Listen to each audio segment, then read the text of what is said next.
Bienvenue chers internautes ci seen magazine Sama Santé tey nag ñu dalal ki di docteur Mbaye Paye di cardiologue urgentiste gériatre ak médecin du sport tey nag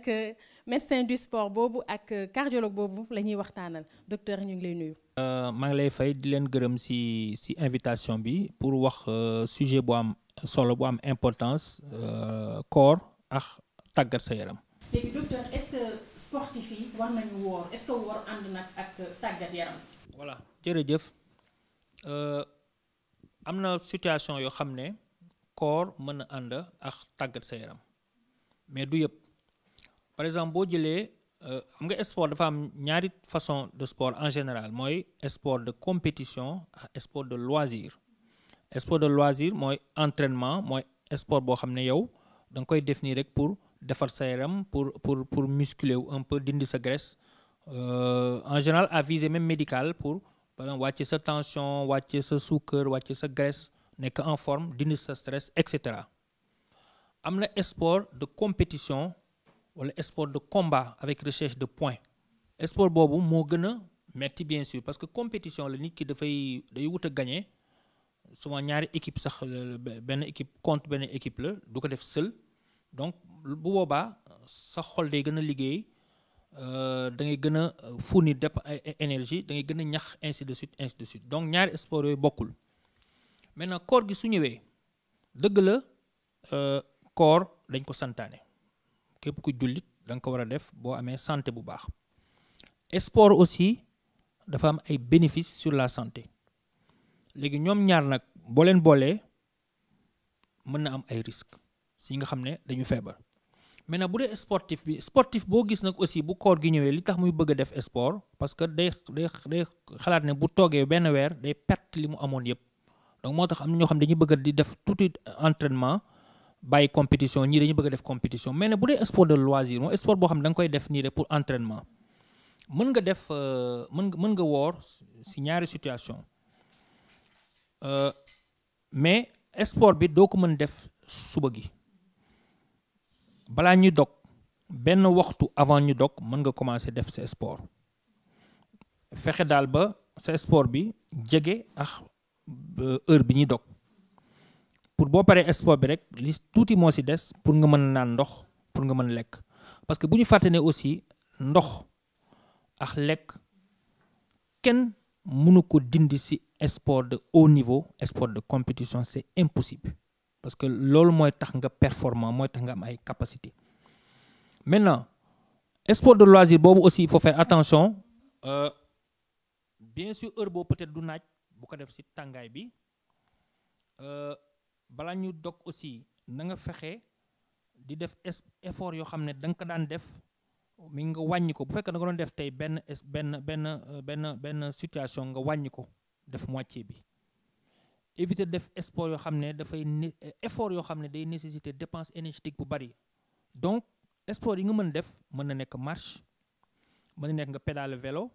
mën na nekk natation wala golf wala jogging parce que sport yooyu bu ñu ko classé am na benn classification de Mitchell bi ñu classé sport yooyu du amul forte dépense énergétique doo dépense trop volume d'oxygène donc mën nga def yooyu. bu ñu resté ci sport de loisir bi toujours bu ñu dogee ba pare. mën nga aussi def sa sport mais benn waxtu ak ñaari waxtu ba ñetti waxtu boo lekk ba pare pour permettre digestion bi foofu ti même chose da ngay def effort yoo ndaw yoo xam ne du laaj trop énergie bul def sous le soleil heure boobu sax bien sûr amul naaj heure boobu na fekk nga lekk ba pare na nga naan ba pare aussi donc mën nga kon def sa sport mais même chose booy def sport aussi boo amee douleur sa dënn di metti wala ngay fat wala ngay gaaw a sonn wala nga am malaise booba arrêtel aussi kooku bu ñu wooree ak bu ñu woorul yëpp loolu conseil la ñuy def sportif loo yëg sa yaram loo xam ne du yoon rek da nga arrêté nga dem seeti sax kër docteur. bien sûr aussi na fekk defoon nga visite médicale avant loolu ça n'a rien à voir avec koor gi ñëpp war def visite médicale bala ngay def sport def bilan bi dañ lay interroger examiner la defal la électrocardiogramme ba léegi nga gis électrocardiogramme de repos bu ñu ci gisul dara ñu jox la sa certificat bu ñu ci gisee dara nag ñu pousse examen yi defaat la écho épreuve d'effort et autres. léegi bu dee sport de compétition problème bi foofu lay nekk en général en tout cas daal boo jëlee les avis nag sont partagés ñii dañu wax ne lii la ñii wax lii la jubboowuñu ci trop même au niveau mondial. Maintenant bu dee sport de compétition wala sport avec recherche de points bu boobaa ñun jàpp nañu ne àndul ak koor surtout sport avant ngay dog. bu dee sport de compétition mënoo def activité physique et sportive de haut niveau intense man de haut niveau laa wax et intense mënul nekk parce que sport de haut niveau intense comme coupe du monde bii ñu jëm dafay laaj préparation avant 15 jours avant boobaa da ngay lekk da ngay naan di lekk yu baax ay glucides lipides protéines pour préparer compétition bi ngay jëm. Donc Ramadan bu ñëwee 1 mois nga xam da ngay privé sa bopp yooyu yëpp parce que yi nga privé mënoo ko rattraper boo dogee ba pare di nga am yooyu perte donc booy préparer compétition ak koor dina xaw a metti du mën nekk. Donc ñun li ñu jàpp mooy sport de compétition de haut niveau àndul ak koor bu ñu dogee ba pare nag boobaa aussi même bu dee sport de compétition loolu sax mën nañ ko nag bu ñu dogee ba pare 2 heures à 3 heures comme sport de loisir mën nga continuer def effort yu ndaw wàññi doole bi nga doon def di déglu sa yaram soo gisee loo xam ne seetluwoo ko woon amuloo ko woon nga arrêté dem seeti docteur. D'accord comme ni nga ko waxee sànq ku wóor mën na def sport de loisir. waaw mais sport de compétition genre endurance yooyu bokk ci. voilà. D'accord léegi mën nañu wax tamit est-ce que ñi am problème cardiaque tamit comme ça ngay def sport nga ne dama am problème cardiaque mais day def sport de loisir est-ce que ànd na mën nga wóor ba pare def sport de loisir alors que xam nga ni yaa ngi cardiaque. voilà loolu aussi ça dépend lan ngay woowee affection cardiaque même bu ñu nekkul ci koor en dehors du Ramadan même boobu ñun yéen seetlu ngeen ne gis ngeen temps yi am na ay mort subite chez le sportif boobu du Ramadan bi te seetlu nañu chaque fois littérature internationale moo ko wax chaque fois bu amee problème cardiaque ci terrain mooy mort subite boo xam ne récupérer nañ ko wala récupérer wuñu ko téeméer boo jël juróom-ñeenti fukki yëpp problème mu xol moo ko indi saa yoo gisee ku daanu ci terrain moo xam mu faatu la wala ñu réanimer ko ba récupérer ko téeméer boo jël juróom-ñeenti fukk yi ci xol bi la jógee mooy amoon na benn feebar bu nekkoon ci xol boo xam ne xamoon na ko wala xamu ko te sport boo mu def jour boobu moo ko révélé moo ko génnee il se peut bu defuloon sport bi mën na am yàlla mën def du dem donc sport bi moo révélé pathologie boobu nga xam ne amoon na ko wala amu ko donc même bu dul Ramadan boo amee problème cardiaque ça dépend ban problème cardiaque nga am parce que maladie cardiovasculaire bari na avant ngay def sport il faut nga dem defi ji visite médicale d'aptitude à la pratique sportive ñu délivrer la après benn certificat attestant de l'absence de contre-indication léegi noonu la tudd dañu ko changé certificat attestant de l'absence de contre-indication à la pratique sportive te loolu médecin moo ko mën def médecin rek moo ko mën def médecin généraliste médecin du sport neurologue psychiatre en tout cas médecin moo ko mën def médecin bi daf lay day interroger sportif bi laaj ko yow lan nga am looy sentir laaj ko seen famille est-ce que amuloon ñu am problème mu xol ba pare examiner ko bopp ba ci tànk yi su paree defal ko électrocardiogramme boo xam da ngay tëdd ñu teg ay électrode fii tirer benn papier suñu dëkk ñett loolu doy na léegi médecin bi bu xoolee examen clinique bi gisu ci dara mu xool électrocardiogramme gisu dara mën na la délivrer certificat bi et encore le risque zéro n'existe pas maintenant bu ci gisee ay anomalies day pousser comme échographie bi nga gis ni ma teg ni ci kaw wala def épreuve d'effort mooy ngay daw ci tapis roulant ñu xool sa xol naka lay comporter à l'effort et à la récupération bu ñu ci gisu dara ñu jox la sa kayit bu ñu ci gisee dara nag même loolu mën nañ la ne mën na bañ nekk contre-indication définitive mën nañ la faj après nga reprendre sa sport peut-être dootoo def sport bi nga bëggoon mais ñu changer sport benn sport boo xam ne du demander trop de force musculaire wala demander trop volume d'oxygène maintenant bu koor gi ñëwee il est évident que boo bëggee boole koor am doo lekk doo naan ak problème mu xol bi nga am nga ne da ngay def sport boobaa dootoo mën def sax sport de loisir sax day doon risque parce que sport de loisir mën na nekk marche mën na nekk vélo mën na nekk natation mën na nekk jogging wala ay bu boobaa aussi duñ la mën nañ la invalider pour sport bi comme football parce que football dañ ko classé ci catégorie bu mag mën nga def beneen sport comme ay golf wala ay boule yoo xam ne doo am dépense d'énergie wala marche et autres donc vous voyez que contre-indication bi du total dañ lay contre-indiquer à un sport mais pas à un autre sport mais ramadan bi nag bu ñëwee dafay gën a compliqué parce que bu boobaa day am yeneen facteur de risque yi mooy manqué ndox ak manqué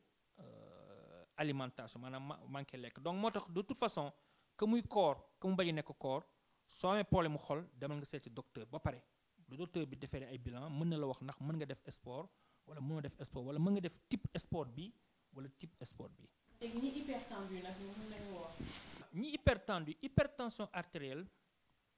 facteur de risque la su fekkee da nga am hypertension artérielle boo xam ne stable na maanaam bari woon na à un moment ñu jox la say garab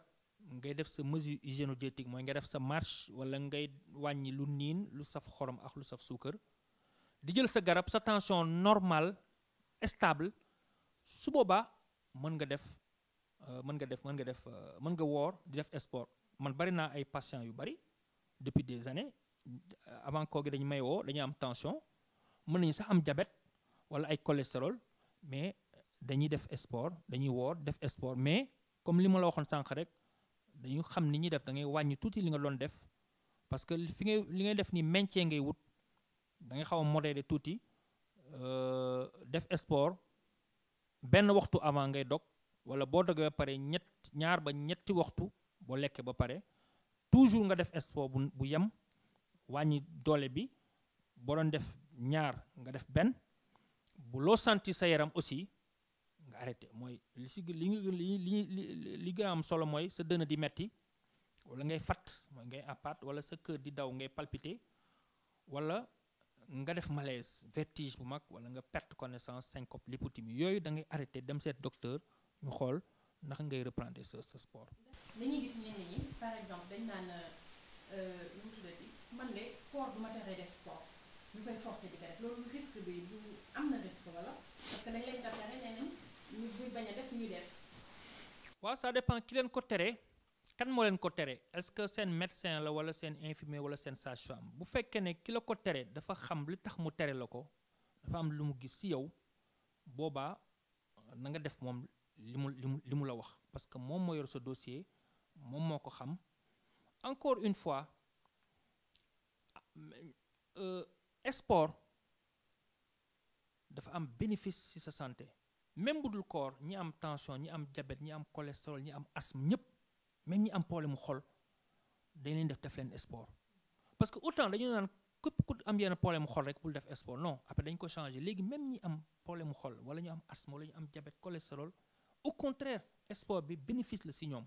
am na sax ñuy opérer xol ba pare ñu leen def réadaptation cardiovasculaire dañ leen defloo sport di leen surveiller maintenant ramadan bi su ñëwee encore une fois ramadan du ma ne risque la mais genre facteur de risque la parce que doo lekk doo naan suba ba ngoon alors que ñun bu dul ramadan dañuy wax sportif yi da leen naan ndox au moins 1 litre 500 à 2 litres par jour surtout bu tàngee da leen lekk beaucoup de sucre ak graisse parce que booy def sport bu fekkee ne sport bi dafa intense loolu foog nga lekk ñam yu am sucre parce que sucre yooyu moo lay téye su fekkee ne sport bi dafa gudd xaw a comme ay marathon loolu foog nga lekk lu niin doo ko mën def loolu moo tax doo dégg ñu def marathon ci période du koor parce que nit ñi mënuñu dox daw loolu yëpp 1 heure de temps boo waa sa suukar voilà sa parce que booy nekk ci koor sa organisme day dem puiser sa réserve de glycogène de graisse ak de protéines bu koor gi prolongé da ngay nekk en état de souffrance déficit énergétique ce n'est pas possible donc loolu moo tax képp koo xam ne dafa am feebar bu mënti doon avant koor gi di jot na dem seeti kër docteur mu xool kenn waxu la ne doo def sport mais mu wax la yan précaution ngay jël bu Ramadan ñëwee. nee naa la léegi am na ñu am tension di jël garab dañ leen di permettre ñu woor def sport am nañu ay diabétiques yoo xam ne peut-être duñu def piqûre wuñu amuñu benn complication mën nañu am tension bu koor gi ñëwee mën nañu def sport avant la rupture du jeûne wala après la rupture du jeûne de toute façon daal il faut encadrer leen surveiller moo gën a wóor daal si sportif yi. docteur Mbaye Faye bu dee amoo leneen loo ci wax. voilà non di leen remercier rek parce que lii aussi am na solo parce que xam nga maa la koy wax sànq avant ñuy démarrer am na solo aussi parfois ñu dem fa nit ñi di tàggatee seen yaram ñoo xam dañuy feebar wala feebaruñu ñu laaj leen ñoom luñ ci xam parce que ñun li ñuy wax yépp ay conseil la rek du Bible du Coran ay précaution la def leen lii mais yàlla rek moo xam yàlla moo xam li am benn docteur mënu la wax ne lii dina am mais docteur daf lay dox ay précaution la daf lay aar rek ne la bàyyi lii Ramadan bu ñëwee xel mënul nangu par exemple nga am feebar diabète tension cholestérol di jël par exemple 5 ba 6 garab koor gi ñëw nga bëgg a woor dina xaw a metti bu fekkee ne am nga ay complications yu bari nga bañ a woor moo gën parce que yàlla aussi tegul kenn lu mu mënul. Chers internautes lii lañ leen indiloon tey ci seen magazine Sama Santé ànd ceeg docteur Mbaye Paye ñoo déggandoo conseils yi kon nañ ko suivre di leen jox rendez-vous prochainement ci beneen numéro Sama Santé d'ici là l'information continue ci www.igfm.sn